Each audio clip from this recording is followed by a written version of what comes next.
Video में हमने महाजनपद के बारे में अध्ययन किया था। तो महाजनपद जो होता है उसके अंदर तीन बातें मुख्य रूप से होती है। एक तो महाजनपद जो होते हैं वो एक बड़े क्षेत्र होते हैं। दूसरी बात जो होते हैं वो है कि ये क्षेत्र जो होता है वो स्वतंत्र होता है और राजा जो होता है वो बहुत ही शक्तिशाली होता है। ये इसकी विशेषता होती है। अब आज हम राजस्थान के प्रमुख जनपद जो है इनका अध्ययन करेंगे कि किस प्रकार से जो है राजस्थान के जो जनपद जो थे उनके बारे में। तो वैदिक सभ्यता जो है, जब हम वैदिक सभ्यता के बारे में जानते हैं तो राजस्थान के अंदर भी उस समय जो है जनपद जो थे ये बनने लगे थे। अब ये कैसे बने थे? तो पंजाब का जो क्षेत्र जो है वहाँ पर जब यूनानी आक्रमण होने लगे थे तो वहाँ के जो वीर लोग जो थे, साहसी जो लोग जो थे, वो वहाँ से जो है राजस्थान के अंदर उन्होंने प्रवेश किया था और धीरे धीरे वो लोग जो थे यहीं पर रहने लगे थे और इस प्रकार कुछ जनपदों का निर्माण जो है राजस्थान के अंदर हुआ था। वो इस प्रकार से है। पहला जो है वो है जांगल जनपद। इसके अंतर्गत हम देखेंगे हमारे राजस्थान के जो जिले हैं बीकानेर और जोधपुर, ये जो जिले हैं ये महाभारत का जो समय जो था उस समय जांगल देश कहलाते थे। इस जनपद की जो राजधानी जो थी वह अहि छतरपुर थी।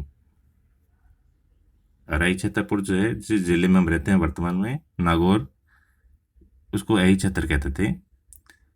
अब ये सारे कारण होने के कारण जो है बीकानेर के जो राजा जो थे अपने आप को जो है जांगलदर बादशाह कहते थे और अपना जो उनका राज चिन्ह जो था उस पर भी जे जांगलदर बादशाह लिखते थे। दूसरा जनपद जो है वह है मत्स्य। अब ये मत्स्य को जब हम पढ़ेंगे तो हमें ध्यान देना है कि मत्स्य के अंदर जो है कौन कौन से क्षेत्र जो है मुख्य रूप से आते हैं। तो जयपुर का जो क्षेत्र जो है वो इसके अंदर आता है। इसके अलावा भरतपुर और अलवर जो है इसके क्षेत्र भी इसके अंदर सम्मिलित है। याद रखने के लिए हम बाज याद रख लेंगे। तो भरतपुर, अलवर और जयपुर, अधिकांश भाग जो था ये जयपुर का था।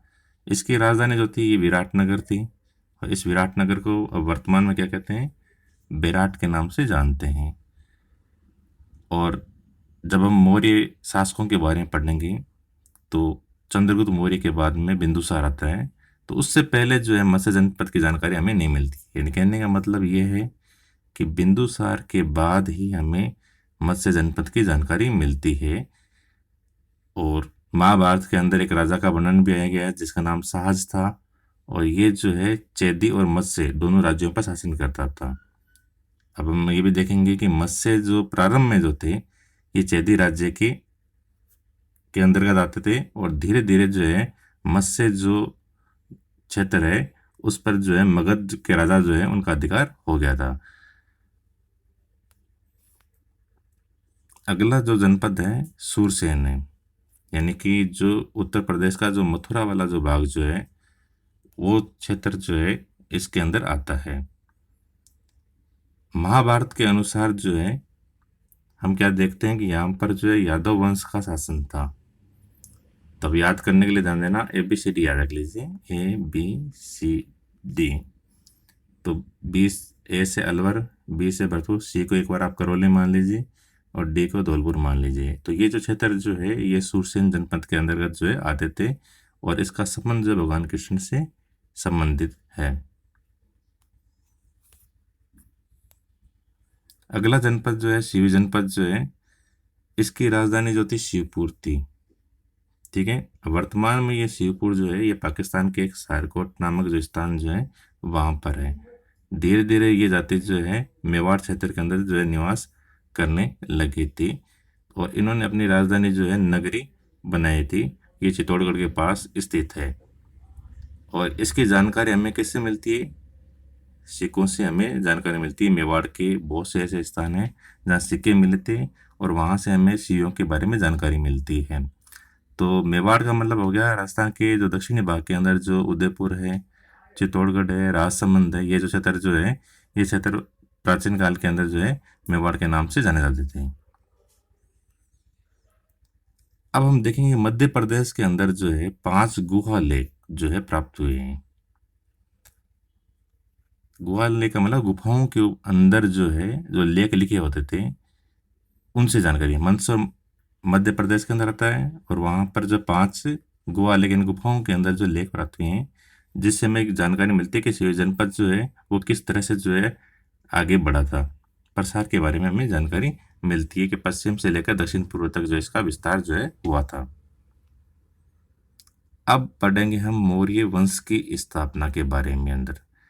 तो यहाँ एक शब्द है ईसा पूर्व 326 ईस्वी। ध्यान दीजिए, हम 0 से शुरुआत करते हैं और अभी जैसे वर्तमान में 2020 चल रहा है, तो ये 0 से पहले का जो समय जो था वो ईसा पूर्व के नाम से जाना जाता है। तो 326 साल पहले जो है ईसा से, उस समय जो है एक क्षेत्र जो है मगध है, यहाँ के राजा जन जो थे वो घनंद थे। कुछ किताबों में घनानंद नाम आता है, अपने घनंद नाम दिया गया है। अब ये जो घनानंद जो थे, इन्होंने जनता के ऊपर जो है बहुत सारा जो है कर भार लगा दिया था, बहुत सारे टैक्स लगा दिए थे, जिससे जनता जो थी इनसे काफ़ी नाराज थी। अब दूसरी बार समस्या क्या थी कि भारत का जो उत्तर पश्चिमी जो भाग जो है वहाँ पर लगातार विदेशों के आक्रमण हो रहे थे। तो अब ये दोनों समस्याएं जो है कि मगध के अंदर एक अच्छा राजा हो और विदेशी शासक जो है वो भारत के अंदर प्रवेश नहीं करें, तो एक ऐसे राजा की आवश्यकता थी। तो ऐसे राजा के लिए जो है कौटिल्य ने प्रयास किया था। आगे जाकर जो है चंद्रगुप्त जो है राजा बनता है। अब चंद्रगुप्त मौर्य के बारे में हम अध्ययन करेंगे। चंद्रगुप्त मौर्य के गुरु का नाम चाणक्य था। इनकी मदद से जो है नंद वंश के जो राजा जो थे, घनानंद या घनंद, इसको पराजित कर दिया था चंद्रगुप्त मौर्य ने। उस समय इनकी आयु जो थी 25 साल की थी।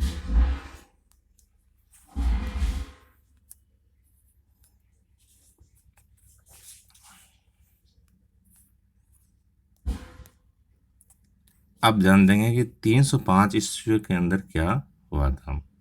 एक यूनानी राजा था जिसका नाम था सेलुकस निकेटर। सेलुकस निकेटर को जो है चंद्रगुप्त मौर्य जो है पराजित कर देते हैं। अब दोनों के मध्य में संधि होती है और संधि के द्वारा जो है कुछ शर्तें रखी जाती है। जैसे ये चंद्रगुप्त मौर्य, ये जो है सेलुकस निकेटर है। अब चंद्रगुप्त मौर्य ये जो है ये सेलुकस निकेटर को क्या क्या देता है संधि के तहत, और सेलुकस निकेटर इसको क्या देता है। तो चंद्रगुप्त मौर्य जो है 500 हाथी ये सेलुकस निकेटर को देता है। बदले में कुछ क्षेत्र जो है, ये क्षेत्र जो है सेलुकस निकेटर जो है चंद्रगुप्त मौर्य को देता है। और अपनी बेटी का विवाह जो है ये चंद्रगुप्त मौर्य के साथ में कर देता है। तो ये क्षेत्र जो है अफगानिस्तान है, बलूचिस्तान है, सिंधु नदी के पश्चिम का क्षेत्र जो है, ये क्षेत्र इसे मिलते हैं चंद्रगुप्त मौर्य को।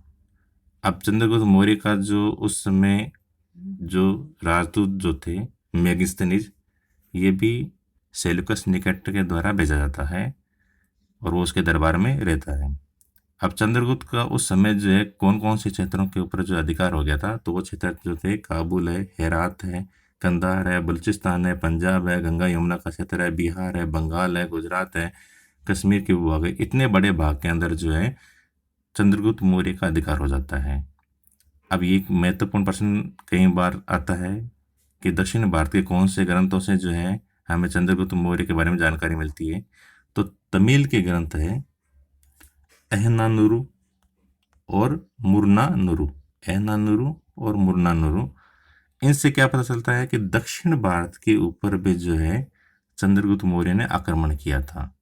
जब ये वृद्ध हो गए थे, बूढ़े हो गए थे चंद्रगुप्त मौर्य, तो इन्होंने भद्रबाहु से जैन धर्म की दीक्षा ली थी। और 298 ईसा पूर्व में श्रवण बेलगोरा मैसूर जो कर्नाटक में है वहाँ उपवास करके जो है अपना शरीर को त्याग दिया था।